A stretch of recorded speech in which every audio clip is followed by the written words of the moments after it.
Salut Sophie, allez c'est parti pour l'analyse. Donc forcément, avec ton passé de nageuse estivale, eh ben, on voit bien les talons en surface, il y a un bon alignement. Il y a clairement aussi des appuis, mais tu vois justement au niveau des appuis, ce qu'on voit c'est que ça part pas mal à l'extérieur. Donc que ça parte un peu sur le catch à l'extérieur, tu vois avec la main, c'est pas gênant. Par contre que ça reste, tu vois à l'extérieur, tu perds de l'efficacité et même de l'efficience parce que c'est plus difficile de pousser en étant sur le côté. Donc on va chercher un peu plus à passer au-dessus des appuis, à tirer un peu plus droit pour aller, pour pousser 100% vers l'arrière, pour que ça soit plus facile aussi de le faire, et pour aller du coup 100% vers l'avant. Donc la première chose à faire, ça sera d'abord de bien bosser sur le roulis, de bien engager le bras loin devant avec la peau magique et avec le repère épaule au visage, épaule au menton, pour vraiment être dans l'axe tout simplement du corps et aller chercher loin devant. Et l'autre point, ça va être de chercher à bien orienter, tu vois, la paume de main, parce que là, sur ton catch, ça part légèrement, enfin pas mal à l'extérieur même, notamment sur le bras gauche, mais aussi sur le bras droit. Et donc ça veut dire que si je vois, tu vois, autant ta paume de main, là elle se remet, donc là c'est bien. Ça veut dire que tout ton début là, il y a une légère poussée qui est sur le côté, même si le catch n'est pas beaucoup propulsif. C'est sûr qu'en étant orienté comme ça, c'est pas là où tu dois sentir les choses le plus facilement possible. Donc on va chercher vraiment à avoir la main qui reste à la verticale du coude. Parce que là, si je reprends la vue de face, ici, on voit bien que la main part, et tu vois qu'elle est plus loin que ton coude. Ok, donc là, ce qu'on veut chercher à faire, et là d'ailleurs on n'est plus sur le catch, on est sur la position après, ce qu'on va chercher à faire, c'est que le coude s'écarte un peu, il n'y a pas de souci, mais par contre, tu vois, si ça reste là, la main vient se placer tout simplement sous ton coude, ensuite pour tirer, et ça sera beaucoup plus facile ensuite de tirer droit. Ok, donc ça sera pour la première position clé, et ensuite on va chercher à améliorer la deuxième position, où là, tu es clairement là sur le côté, alors que la main, dans l'idéal, ok, en termes de propulsion, en termes de sensation, en termes d'économie énergétique, elle devrait passer ici à la verticale de ton épaule.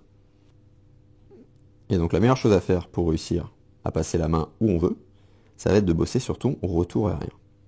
Regarde ce qui se passe, tu vois, sur le retour, tu as les retours et les mains qui reviennent pas mal sur le côté. Donc forcément, quand on a des retours aériens qui sont sur le côté, souvent, ça aide pas en tout cas à passer au-dessus de l'appui avec le bras qui est sous l'eau. Et c'est pour ça qu'on voit que, tu vois là sur le bras droit, on voit clairement que la main part aussi bien sur le côté. Donc on va reprogrammer ces retours à partir de ta fin de poussée qui est très bonne, de ta sortie de bras aussi qui est très bonne, parce que regarde là on sort, de ce côté-là, ça passe.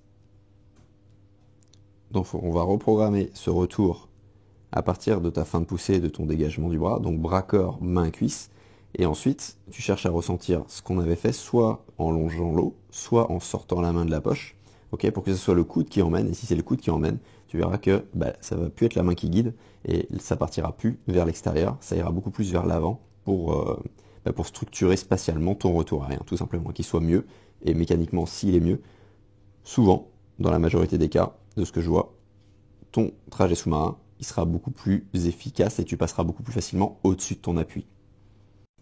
Donc regarde ici, c'est la vidéo qu'on a faite après le travail d'appui.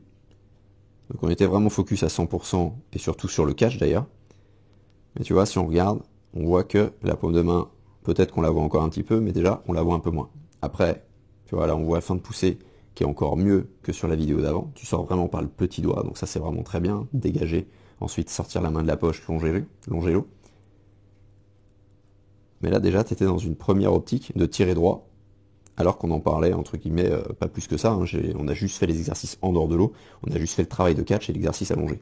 Donc tu vois, ça se reprogramme aussi avec les bons exercices, sans forcément avoir à y réfléchir à 100%. Il faut simplifier les choses et le processus le plus possible.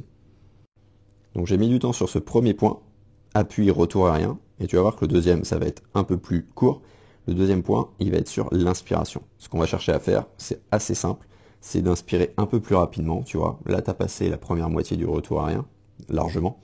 Et il faudrait, à partir de là, en fait, être déjà replacé, ou presque.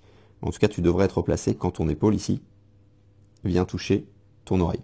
Et là, tu vois, tu n'es pas tout à fait replacé sous la surface de l'eau. Donc, inspiration un peu plus rapide. Donc, on va pas juste se dire inspire plus rapidement. On va bosser les muscles inspiratoires pour que tu te replaces plus facilement et que l'inspiration se passe uniquement sur la première partie du retour aérien. Parce qu'on inspire sur cette première partie, on se replace sur la deuxième partie. Donc ensuite, on va chercher à mieux immerger, d'accord? Là, t'es immergé à certains moments, tu vois, ici, et quand le bras il rentre dans l'eau, boum, là ça remonte. Donc on va vraiment chercher à rester sous la surface malgré l'entrée de bras. On rentrera de toute façon par les doigts, ok. Là tu rentres avec le poignet cassé, tu rentres le bras en entier. Tant que tu arrives à maîtriser derrière, c'est ok.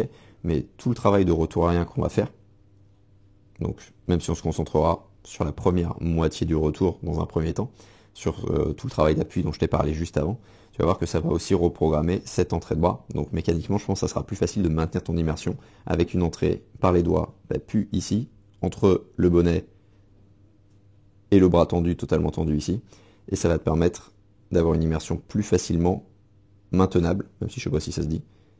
Parce que là, tu vois, ça émerge, et tu repars après, boum, sous la surface. L'idée, c'est vraiment de rester sous la surface pour avoir une meilleure horizontalité. Dans ton cas, toi, tu avais déjà les talons en surface, mais en tout cas, de meilleures sensations de glisse avec l'eau qui s'écoule sur la nuque et sur le haut du dos.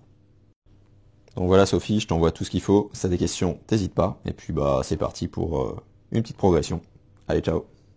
Si toi aussi tu cherches un crawl vraiment plus en glisse avec un exercice que recommandent les milliers de triathlètes qui l'utilisent en ce moment, l'exercice de la paume magique, je te mets le lien en description, lien vers une semaine d'entraînement offerte avec 3 exercices en vidéo dont la paume magique. Je te laisse découvrir tout ça et je te dis à très vite.